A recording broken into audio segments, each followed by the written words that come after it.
Hay películas que se planean y otras que nacen a golpes. El Padrino pertenece al segundo grupo. Antes de existir, casi desaparece.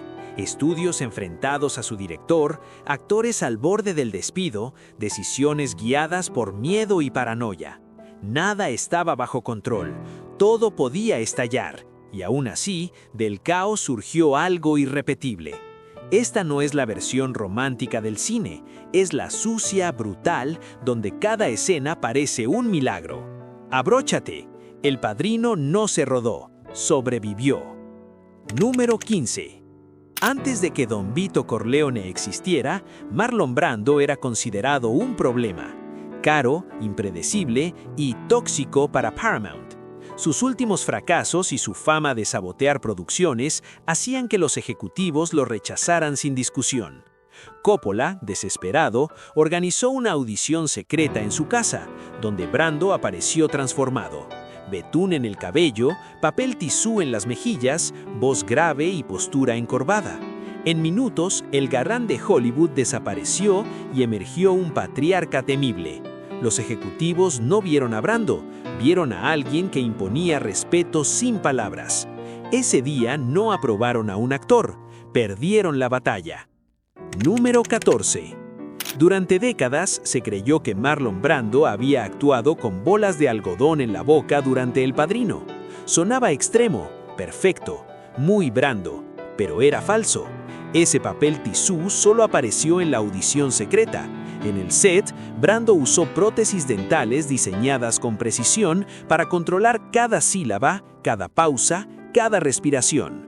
El mito sobrevivió porque Hollywood adora las historias de sufrimiento absurdo y genialidad extrema. La verdad es más inquietante. Brando no improvisaba por locura, sino porque entendía al personaje como nadie más podía.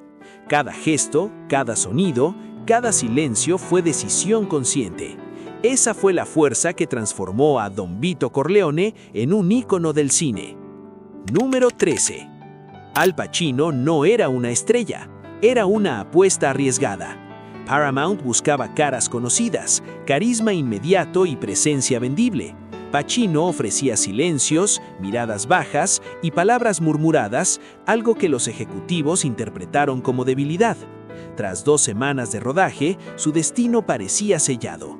Fuera. Robert Redford ya estaba listo como reemplazo. Alto, blondo, seguro y comercial. Pero Coppola sabía que Michael Corleone no podía ser un héroe clásico. Debía apagarse por dentro antes de encenderse como monstruo. La salvación llegó con la escena del restaurante. El arma, el silencio, el disparo.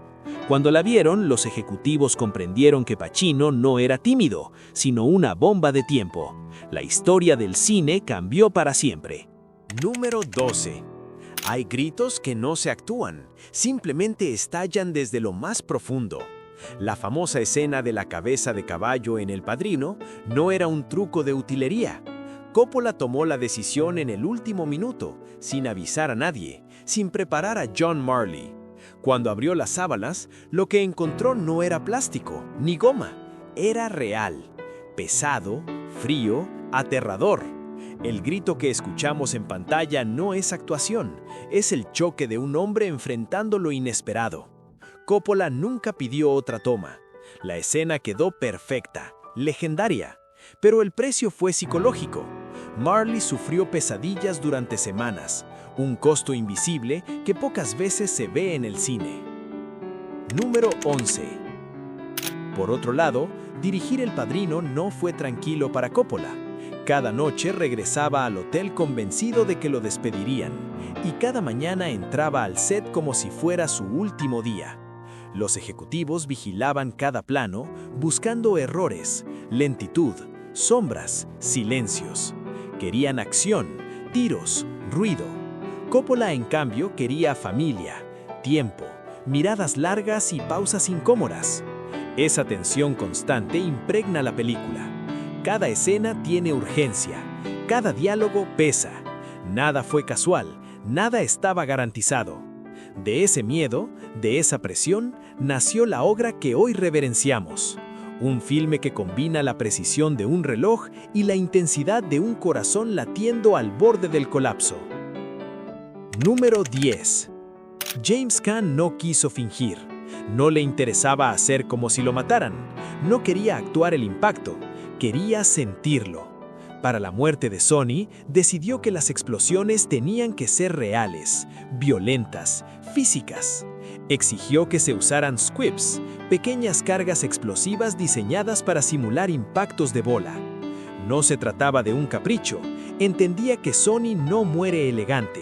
Sonny muere como vivió, impulsivo, expuesto, violento. Cada golpe debía resonar en su cuerpo. Cada detonación debía atravesarlo. Pero las explosiones fueron más fuertes de lo previsto. Las cargas reventaron con fuerza inesperada, rompiéndole costillas y cortándole la respiración. La respiración de Caan se volvía entrecortada, los músculos le ardían y aún así siguió rodando. Sabía que ese dolor era el precio de la autenticidad. Su cuerpo quedó magullado, sus huesos hablaron por el personaje y la escena, esa que parecía imposible de grabar, se volvió inmortal. El cine se regodea en momentos así, cuando un actor entrega más que actuación, entrega cuerpo, alma y riesgo. Número 9. La primera escena del Padrino podría parecer inofensiva. Una boda familiar, risas, abrazos, música, pero nada podría estar más lejos de la verdad. Coppola decidió que esa escena no podía ser simulada. Quería olor a comida real, música de verdad, cientos de extras que fueran personas con cuerpos, voces y movimientos naturales. Quería que la cámara captara calor humano, respiración, conversación. Nada de cartón ni falsas risas grabadas. Cada detalle debía oler, sonar y sentirse auténtico. El problema era que eso costaba dinero, mucho dinero. El presupuesto se evaporaba día tras día y el rodaje que estaba planeado para 3 días se alargó casi 2 semanas. Los ejecutivos de Paramount veían cómo el presupuesto sangraba y no entendían que esa boda no era decoración, era el corazón de la historia. Sin la boda, El Padrino sería solo crimen. Con la boda es tragedia, es humanidad, es el inicio de todo lo que vendría. Número 8. Robert Duvall no quería ser Tom Hagen, no quería ser el extraño en la familia. Se resistía a interpretar a alguien que no pertenecía, un personaje adoptado que estaba dentro y fuera al mismo tiempo. Pero Coppola insistió. Tom Hagen debía ser el consejero sin sangre, el que conoce todo pero no manda, el puente entre los Corleone y el mundo exterior. Al principio Duvall estaba incómodo, dudaba de la lógica del personaje, pero esa incomodidad se convirtió en profundidad. Esa tensión interior, ese conflicto real, se tradujo en la pantalla como un personaje más lúcido, más humano, el único capaz de observar la locura familiar sin perder la cordura. En la combinación de frialdad y lealtad, el actor encontró un equilibrio perfecto, un personaje complejo, auténtico e inolvidable. Número 7. Marlon Brando no hacía bromas solo por diversión, las hacía para establecer control, para confundir y manipular. Pesas escondidas bajo la ropa, frases absurdas pegadas en el guión de sus compañeros, supuestos poderes psíquicos que predecían cosas imposibles sobre la vida del equipo. Todo era parte de su estrategia. Nunca sabías si estabas tratando con Don Corleone o con Marlon Brando. Ese comportamiento no solo divertía o molestaba al equipo, tenía un propósito: reforzar la autoridad del personaje. Incluso fuera de cámara, Don Corleone seguía siendo la presencia dominante, el patriarca que todos respetaban y temían. La línea entre actuación y realidad se desdibujaba, y esa confusión fue una de las razones por las que el personaje se volvió tan memorable. Número 6. El gato que ronronea en el regazo de Don Corleone no estaba en el guión. No estaba planeado ni permitido. Simplemente apareció. Un gato callejero que Brando tomó sin avisar. La decisión parecía trivial, pero el efecto fue monumental.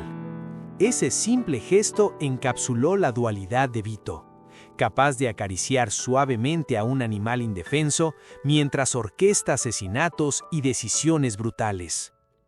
Los ingenieros de sonido tuvieron que trabajar horas para separar el ronroneo del diálogo, pero nadie quiso quitarlo.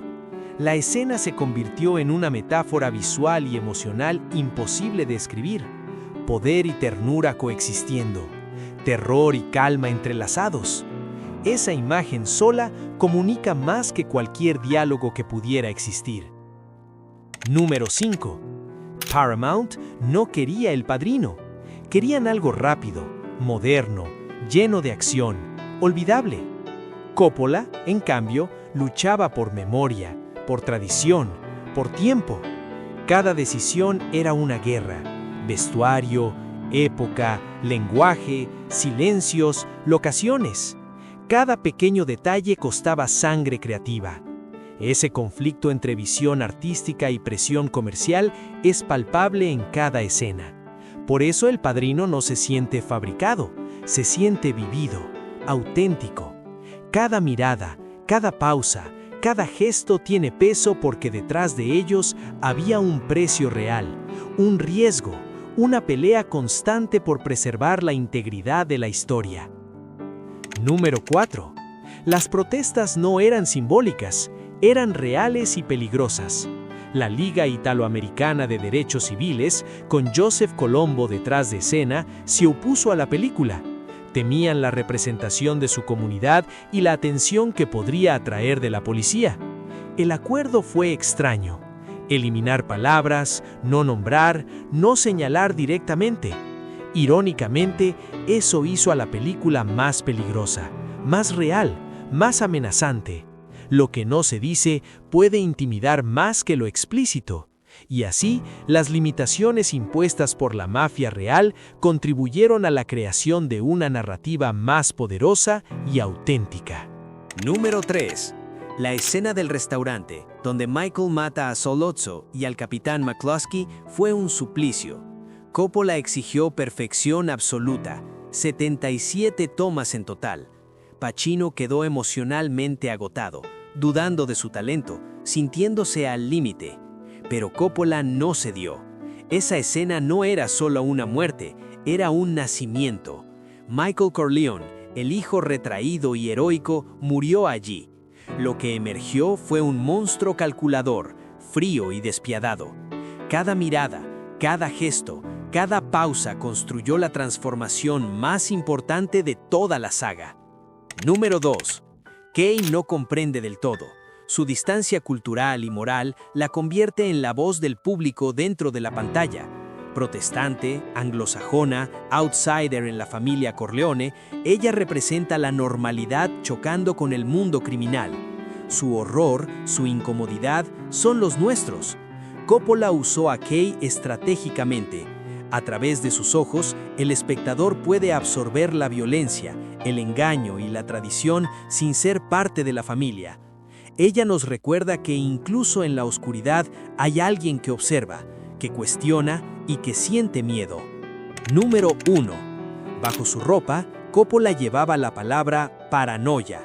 No era moda, era advertencia, armadura, escudo psicológico. Hollywood, como la mafia, no ofrece seguridad. Ejecutivos, productores, críticos, todos observaban cada decisión, cada toma. La paranoia de Coppola no lo paralizó, la convirtió en combustible. Cada vez que sentía la presión, tocaba su camiseta y recordaba que todos esperaban que fracasara. Esa tensión lo hizo perfeccionista, intransigente y finalmente capaz de crear una obra maestra que sobrevivió a los desastres, egos y amenazas que la rodearon. El Padrino no es perfecta porque alguien lo planeara, es perfecta porque sobrevivió. A estudios recelosos, actores rebeldes, accidentes, presupuestos imposibles y amenazas por todas partes. Su grandeza nació del caos, de la adversidad, de la improvisación convertida en arte. James Caan pagó con su cuerpo, Brando dominó con sus bromas, Coppola convirtió la paranoia en creatividad, Duvall transformó la incomodidad en profundidad y la mafia real marcó cada palabra. Todo se unió para crear algo brutal, humano y eterno. Si te atrapó esta historia, comenta, suscríbete y sigue explorando el lado oscuro del cine, porque algunas películas no se ven, se respetan.